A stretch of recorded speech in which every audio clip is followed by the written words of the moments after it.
Part 1. You will hear a man inquiring in a tourist centre about activities suitable for families. First, you have some time to look at questions 1 to 4.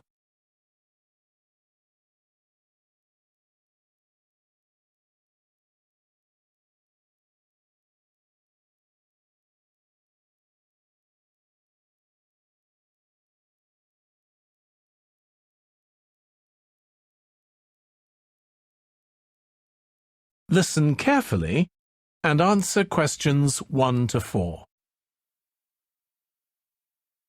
Hi, can I help you? I'd like to find out if you have any excursions suitable for families. Sure. How about taking your family for a cruise? We have a steamship that takes passengers out several times a day. It's over 100 years old. That sounds interesting. How long is the trip? About an hour and a half. And don't forget to take pictures of the mountains. They're all around you when you're on the boat and they look fantastic. Okay. And I assume there's a cafe or something on board? Sure. How old are your children? My daughter's 15 and my son's 7. Right. Well, there are various things you can do once you've crossed the lake to make a day of it. One thing that's very popular is a visit to the country farm. You're met off the boat by the farmer and he'll take you to the holding pens where the sheep are kept. Children love feeding them. My son would love that. He really likes animals. Well, there's also a 40-minute trek round the farm on a horse if he wants. Do you think he'd manage it? He hasn't done that before. Sure, it's suitable for complete beginners. Good. And again, visitors are welcome to explore the farm on their own, as long as they take care to close gates and so on. There are some very beautiful gardens along the side of the lake which also belong to the farm. They'll be just at their best now. You could easily spend an hour or 2 there. Okay, well, that all sounds good. And can we get lunch there? You can, and it's very good, though it's not included in the basic cost. You pay when you get there. Right. Before you hear the rest of the conversation, you have some time to look at questions 5 to 10.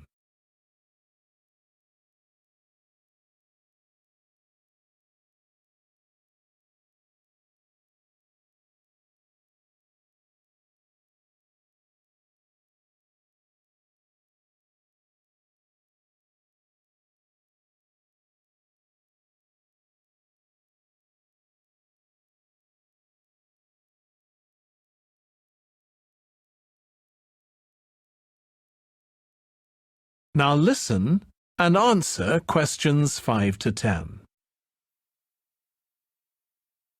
So, is there anything else to do over on that side of the lake? Well, what you can do is take a bike over on the ship and then go on a cycling trip. There's a trail there called the Back Road. You could easily spend 3 or 4 hours exploring it, and the scenery's wonderful. They'll give you a map when you get your ticket for the cruise. There's no extra charge. What's the trail like in terms of difficulty? Quite challenging in places. It wouldn't be suitable for your 7-year-old. It needs someone who's got a bit more experience. Well, my daughter loves cycling, and so do I, so maybe the 2 of us could go, and my wife and son could stay on the farm. That might work out quite well. But we don't have bikes here. Is there somewhere we could rent them? Yes, there's a place here in the city. It's called Ratcheson's. I'll just make a note of that. How do you spell it? Ratchesons.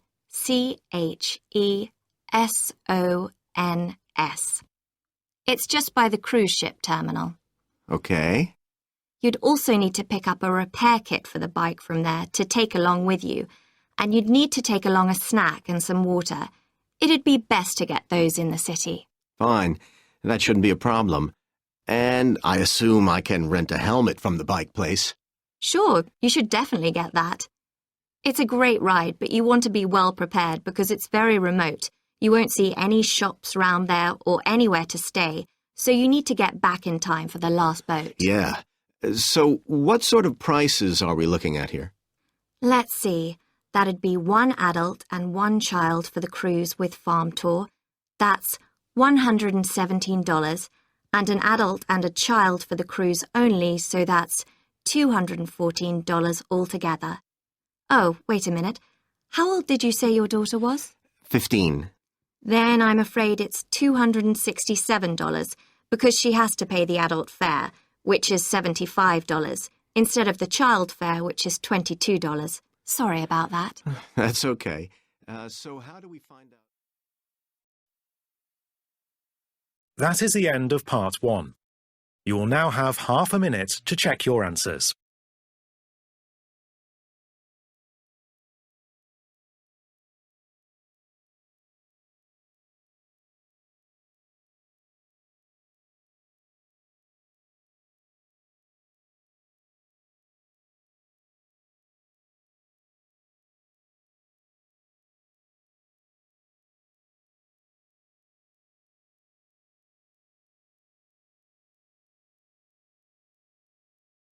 Part 2. You will hear a restaurant manager talking to a small group of new staff who are starting work as kitchen assistants in a restaurant. First, you have some time to look at questions 11 to 16.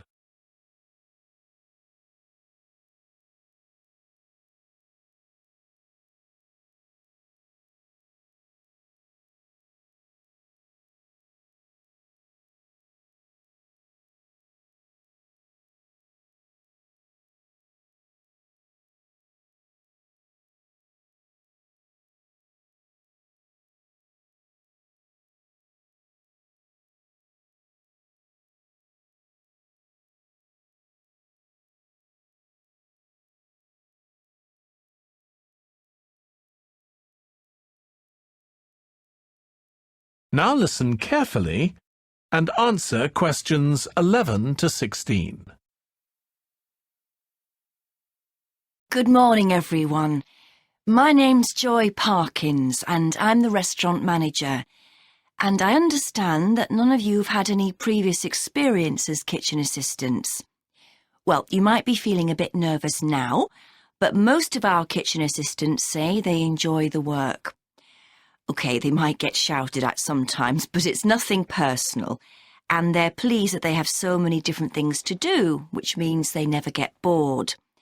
And I'll tell you straight away that if you do well, we might think about moving you up and giving you some more responsibility.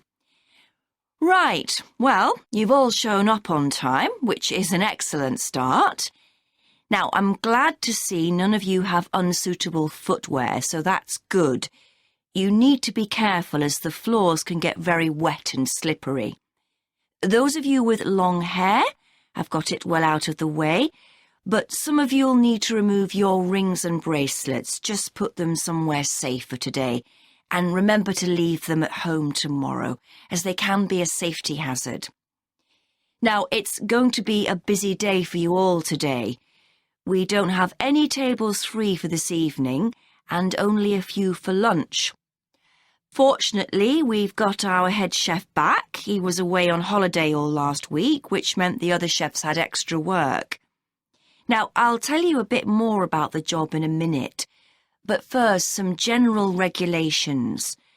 For all of you, whatever your age, there's some equipment you mustn't use until you've been properly trained, like the waste disposal system, for example, for health and safety reasons.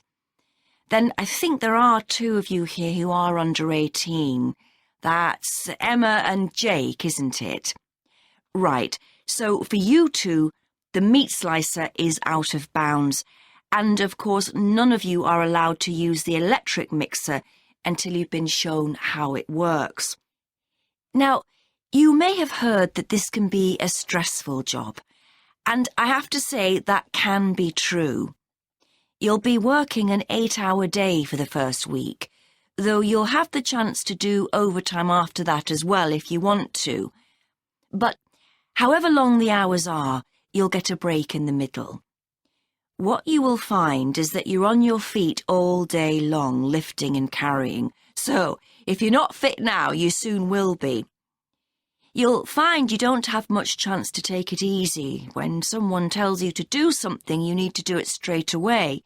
But at least we do have a very efficient air conditioning system compared with some kitchens. Before you hear the rest of the talk, you have some time to look at questions 17 to 20.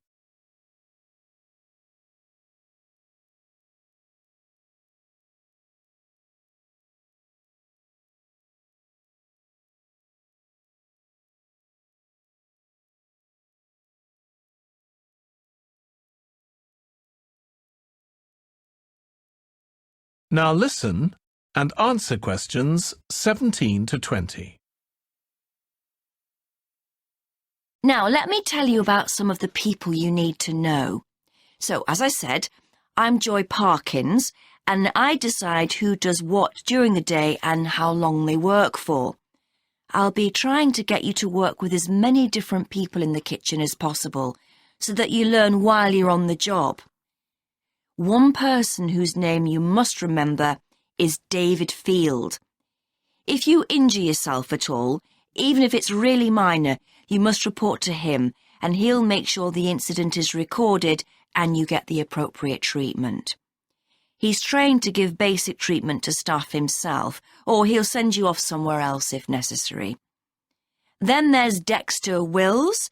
He's the person you need to see if you smash a plate or something like that. Don't just leave it and hope no one will notice. It's really important to get things noted and replaced, or there could be problems later. And finally, there's Mike Smith. He's the member of staff who takes care of all the stores of perishables. So, if you notice we're getting low in flour or sugar or something, make sure you let him know so he can put in an order. OK, now the next thing we need to cover. That is the end of part 2. You now have half a minute to check your answers.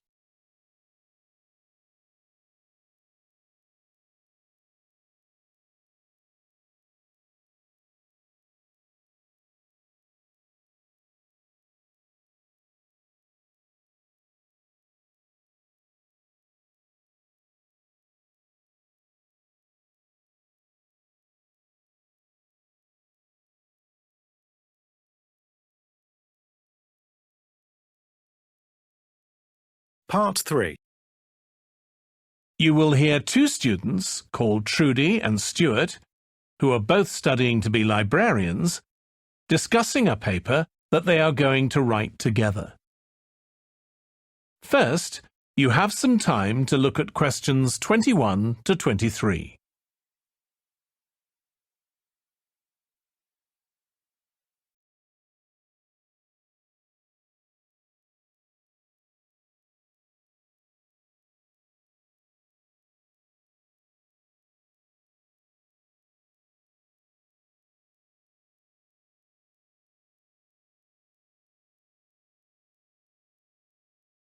Now listen carefully and answer questions 21 to 23.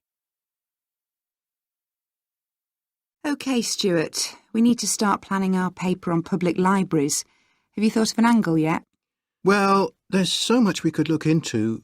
How libraries have changed over the centuries, for instance, or how different countries organise them. What do you think, Trudy? Maybe we should concentrate on this country and try and relate the changes in libraries to external developments, like the fact that far more people can read than a century ago, and that the local population may speak lots of different languages.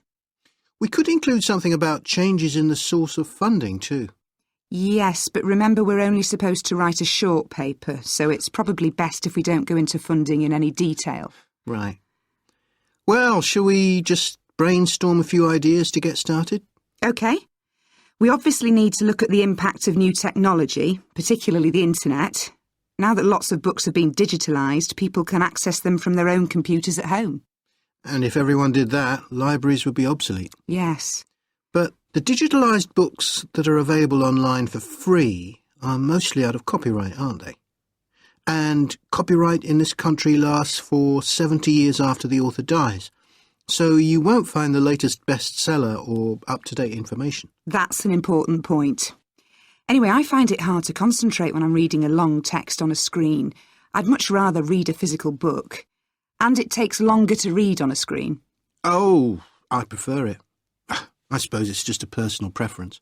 I expect the libraries will go on evolving in the next few years. Some have already become centres where community activities take place, like local clubs meeting there. I think that'll become even more common. I'd like to think so. And that they'll still be serving their traditional function, but I'm not so sure. There are financial implications after all. What I'm afraid will happen is that books and magazines will all disappear and there'll just be rows and rows of computers. They won't look anything like the libraries we're used to. Well, we'll see. Before you hear the rest of the discussion, you have some time to look at questions 24 to 30.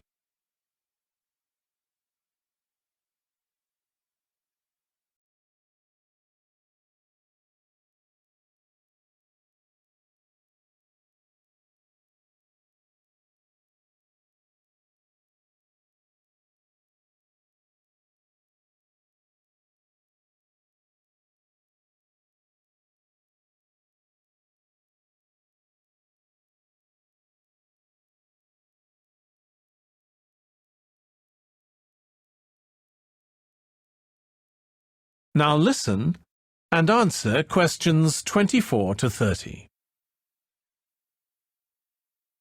I've just had an idea. Why don't we make an in-depth study of our local public library as background to our paper? Yes, that'd be interesting, and raise all sorts of issues. Let's make a list of possible things we could ask about, then work out some sort of structure. For instance, we could interview some of the staff and find out whether the library has its own budget or if that's controlled by the local council. And what their policies are. I know they don't allow food, but I'd love to find out what types of noise they ban. There always seems to be a lot of talking, but never music. I don't know if that's a policy or it just happens. I've often wondered. Then there are things like how the library is affected by employment laws. I suppose there are rules about working hours, facilities for staff and so on. Right. Then there are other issues relating to the design of the building and how customers use it, like what measures does the library take to ensure their safety? They'd need floor coverings that aren't slippery, and emergency exits, for instance. Oh, and another thing, there's the question of the kind of insurance the library needs to have, in case anyone gets injured. Yes, that's something else to find out. You know something I've often wondered? What's that? Well, you know they've got an archive of local newspapers going back years. Well, next to it, they've got the diary of a well-known politician from the late 19th century. I wonder why it's there. Do you know what his connection was with this area? No idea. Let's add it to our list of things to find out. Oh, I've just thought, you know, people might ask in the library about local organisations like sports clubs. Well, I wonder if they keep a database or whether they just look online. Right. I quite fancy finding out what the differences are between a library that's open to the public and one that's part of a museum, for example. They must be very different. Then something else I'd like to know is... That is the end of part 3. You now have half a minute to check your answers.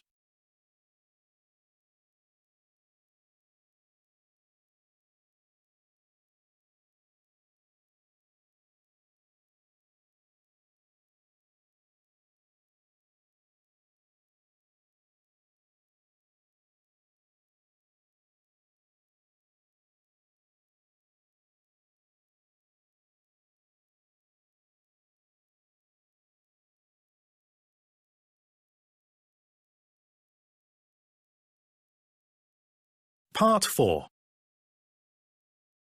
You will hear part of a lecture for business students about business values.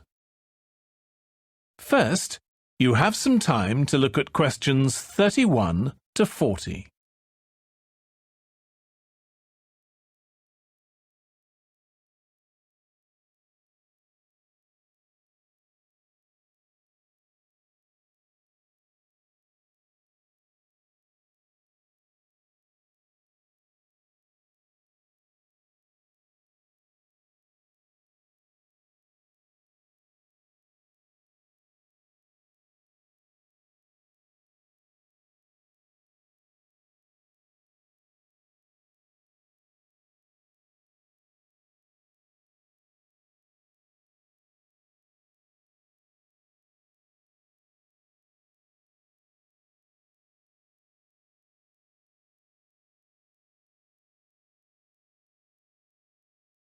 Now listen carefully and answer questions 31 to 40. In public discussion of business, we take certain values for granted. Today, I'm going to talk about 4 of them: collaboration, hard work, creativity, and excellence. Most people would say they're all good things. I'm going to suggest that's an oversimple view. The trouble with these values is that they're theoretical concepts, removed from the reality of day-to-day business. Pursue values by all means, but be prepared for what may happen as a result. They can actually cause damage, which is not at all the intention. Business leaders generally try to do the right thing, but all too often the right thing backfires if those leaders adopt values without understanding and managing the side effects that arise. The values can easily get in the way of what's actually intended. Okay, so the first value I'm going to discuss is collaboration. Let me give you an example. On a management training course I once attended, we were put into groups and had to construct a bridge across a stream, using building blocks that we were given. The rule was that everyone in the team had to move at least one building block during the construction. This was intended to encourage teamwork. But it was really a job best done by one person. The other teams tried to collaborate on building the structure and descended into confusion, with everyone getting in each other's way. Our team leader solved the challenge brilliantly. She simply asked everyone in the team to move a piece a few centimetres to comply with the rule, and then let the person in the team with an aptitude for puzzles like this build it alone. We finished before any other team. My point is that the task wasn't really suited to team working, so why make it one? Teamwork can also lead to inconsistency, a common cause of poor sales. In the case of a smartphone that a certain company launched, one director wanted to target the business market, and another demanded it was aimed at consumers. The company wanted both directors to be involved, so gave the product a consumer-friendly name, but marketed it to companies. The result was that it met the needs of neither group. It would have been better to let one director or the other have his way, not both.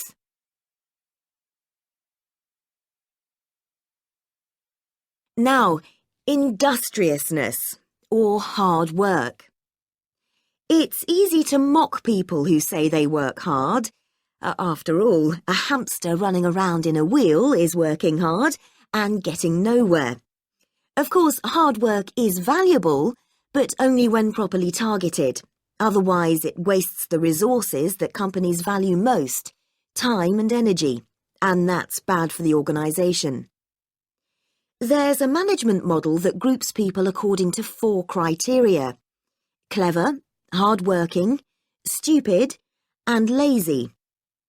Here, lazy means having a rational determination not to carry out unnecessary tasks. It doesn't mean trying to avoid work altogether.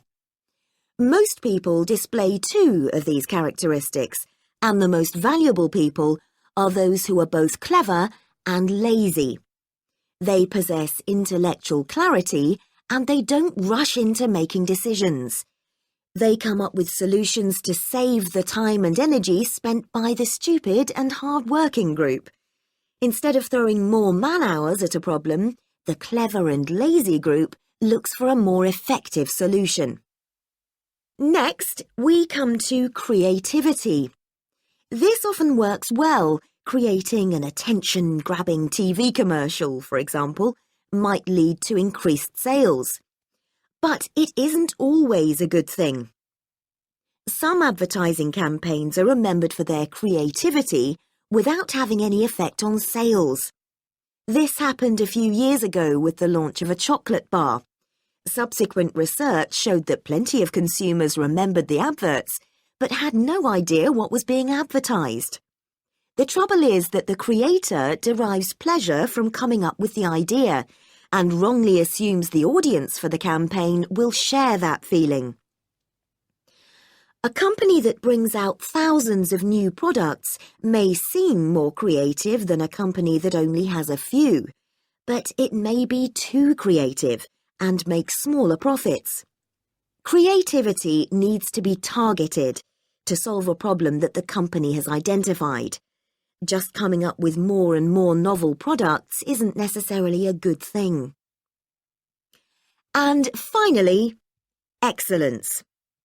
We all know companies that claim they strive for excellence, but it takes a long time to achieve excellence.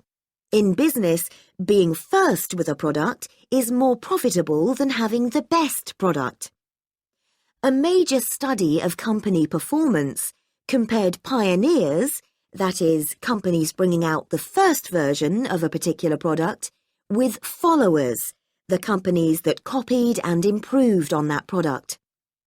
The study found that the pioneers commanded an average market share of 29%, while the followers achieved less than half that, only 13%, even though their product might have been better. Insisting on excellence in everything we do is time-consuming, wastes energy, and leads to losing out on opportunities. Sometimes second-rate work is more worthwhile than excellence. Make sure it's excellent sounds like a good approach to business, but the just get started approach is likely to be more successful. That is the end of part 4. You now have half a minute to check your answers.